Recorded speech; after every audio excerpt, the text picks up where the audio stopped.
Барлықтарыңызға қайырлы күн. Сіздермен бірге Жансұлу Бақытжанқызы. Менің каналыма қош келдіңіздер.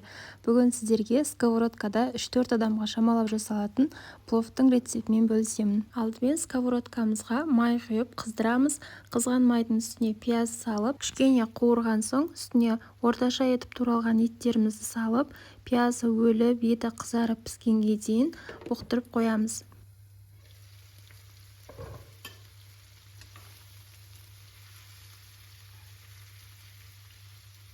Одан соң турап дайындап қойған сәбізімізді салып, сәбіз жұмсарғанға дейін бетін жауып бұқтырамыз.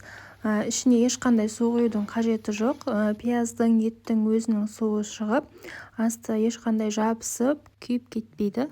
Осы уақытта күрішімізді салқын сумен бірнеше рет жуып, содан соң тұндырып қоямыз.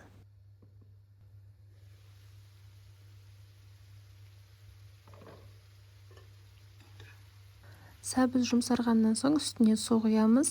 Су құйған кезде бірге бір етіп құямыз, яғни бір кесе күрішке 2 кесе су құямыз. Еттеріміз осылай батырыңқырап, бетін жауып қайнатамыз.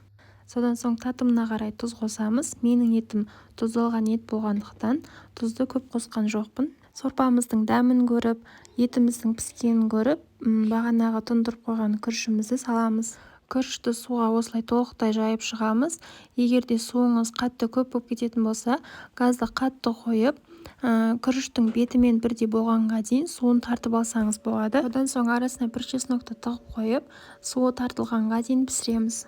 Осымен біздің палауымыз дайын, дәмі өте дәмді болып шығады. Міндетті түрде жасап көріңіздер.